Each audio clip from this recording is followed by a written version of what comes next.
সম্মানিত মুসল্লিয়ানি কিরাম, আপনারা একটু গভীরভাবে খেয়াল করুন। ইন্নাল ঈমানা আসলুন, ঈমানটা হচ্ছে প্রধান। ওয়াল আমালু ফারউহু, আর আমল হচ্ছে তার শাখা প্রশাখা। ঠিক কিনা? এটা কেমন? একজন মানুষের অনেক বড় টুপি, অনেক আবাকাবা, জুব্বা, কিন্তু চেহারা কিন্তু অনেক সুন্দর, কিন্তু তার কথায় আর কাজে মিল নাই। তাহলে এই এক্সটার্নাল অ্যাপিয়ারেন্স, এক্সটার্নাল সুরাতের কি কোনো দাম আছে? তো বলা হয়েছে একজন মানুষ যতই আমল করুক না কেন, আমলের আগে ইন্নাল ঈমানা আসলুন, ঈমানটাই হচ্ছে প্রধান। বলেন সুবহান।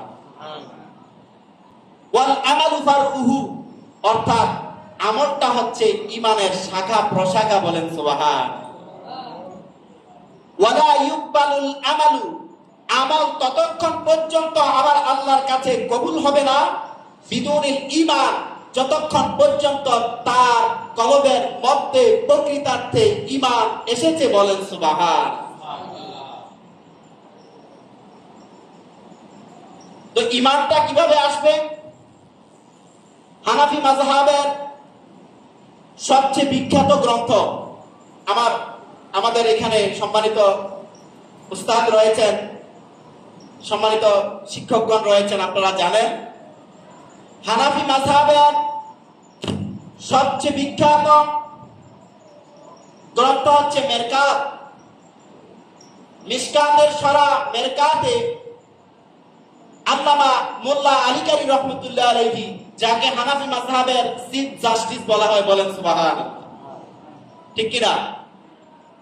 হানাফি মাযহাবের জাস্টিস বলা হয় যাকে, তিনি মিশকাতের সরা মেরকাতের মধ্যে ঈমানের ব্যাখ্যা করতে গিয়ে তিনি অনেক বিস্তারিত আলোচনা করেছেন। এর মধ্যে তিনি আলোচনা করেছেন সিন্ধু। আমি সিন্ধু থেকে একটু আপনাদের সম্মুখে বিন্দু আলোচনা করতে চাই। আপনারা কি আমার কথা শুনতে রাজি আছেন? আপনারা কি আমার কথা শুনতে রাজি আছেন? সম্মানিত মুসল্লিয়ান ইকরাম, ঈমান হচ্ছে তিন প্রকার। কয় প্রকার?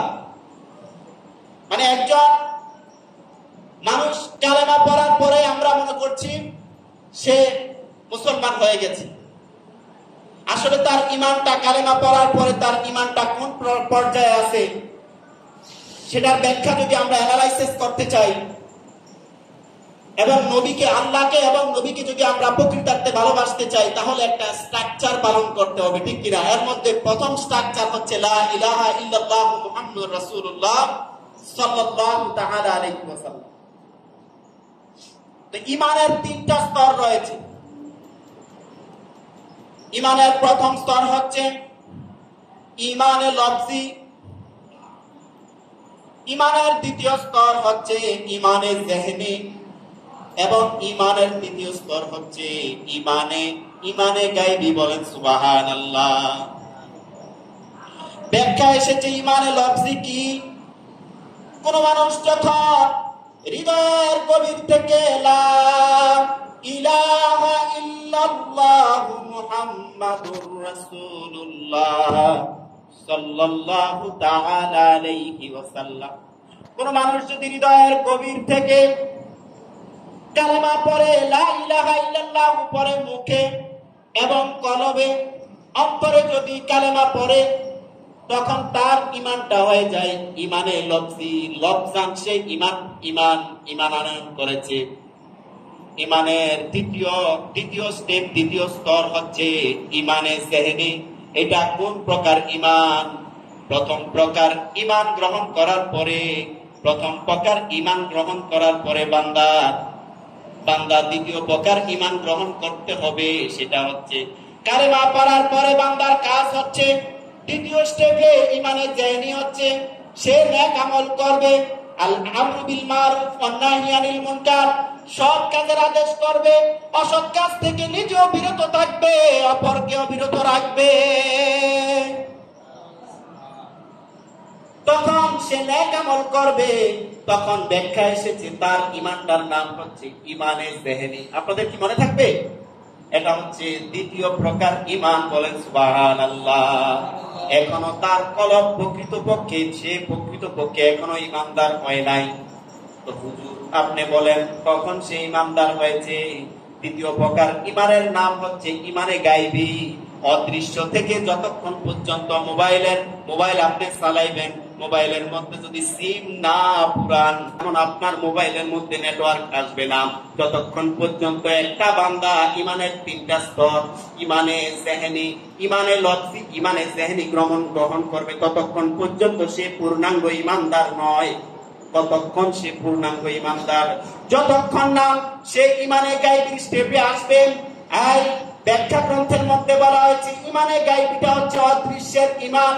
যখন সে এই প্রকার ইমানের মধ্যে আসবে, তখন হানাফি মাযহাবের চিফ জাস্টিস মোল্লা আলী কারি রহমাতুল্লাহ তাআলা আলাইহি মিশকাতের শরহ মারকাত গ্রন্থের মধ্যে লিখেছেন, ফায়ুসিফুল্লাহু ফি কালবিল আবদি, যখন বান্দা ইমানে লফজি, ইমানে জেহনি গ্রহণ করে, পূর্ণাঙ্গভাবে গ্রহণ করার পরে তৃতীয় স্টেপের মধ্যে যখন আসে, বলেন সুবহানাল্লাহ, তৃতীয় প্রকার স্টেপের মধ্যে যখন বান্দা চলে আসে, তখন সেই মিশকাতের শরহ মারকাত গ্রন্থের মধ্যে মোল্লা আলী কারি রহমাতুল্লাহ আলাইহি বলেছেন, ফায়ুসিফুল্লাহু ফি কালবিল আবদি নূরাম মিন আনওয়ারিল মালাকুত, ফায়ুসিফুল্লাহু ফি কালবিল আবদি, তখন আল্লাহ রাব্বুল আলামিন ওই তিন স্টেপ গ্রহণ করে, তিন স্তর গ্রহণ করা বান্দাটার কলবের মধ্যে ফায়ুসিফুল্লাহু,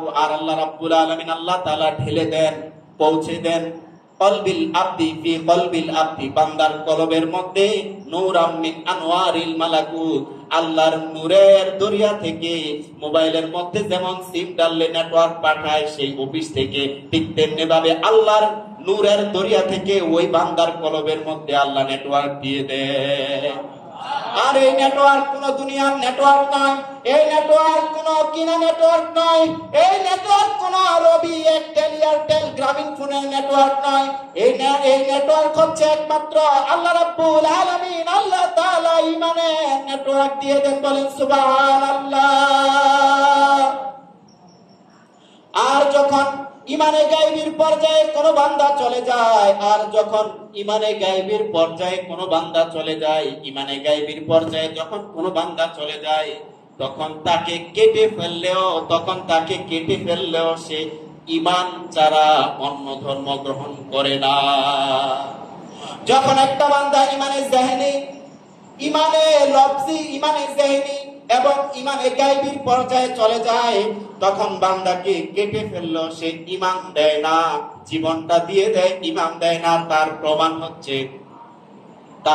হচ্ছে আল্লাহর নবী রাসূলের পর থেকে সাহাবায়ে কেরাম, আউলিয়ায়ে কেরাম, মাযহাবের ইমামগণ, ওলি আব্দাল, গাউস কুতুব, এখন বর্তমানে আল্লাহর সলিহ বান্দা কারা আমাদের দেখার মধ্যে আল্লামা নুরুল ইসলাম ফারুকী রহমাতুল্লাহ আলাইহি, যিনি তার জীবন দিয়ে দিয়েছেন কিন্তু ঈমান দেন নাই, বলেন সুবহানাল্লাহ।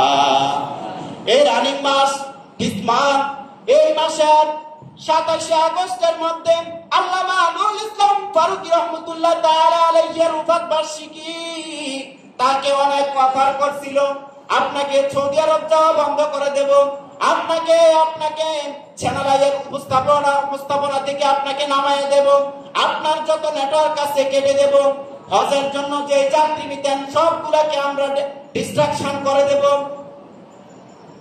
আপনাকে নিষিদ্ধ করা হবে। তিনি বলছেন, আমাকে তোমরা মদিনা শরীফ যাওয়ার জন্য, মক্কা শরীফ যাওয়ার জন্য ভয় দেখাইও না। আমার আল্লাহ শত বার, হাজার বার আমাকে মক্কা শরীফ, মদিনা শরীফ নিয়েছেন, বলেন সুবহানাল্লাহ।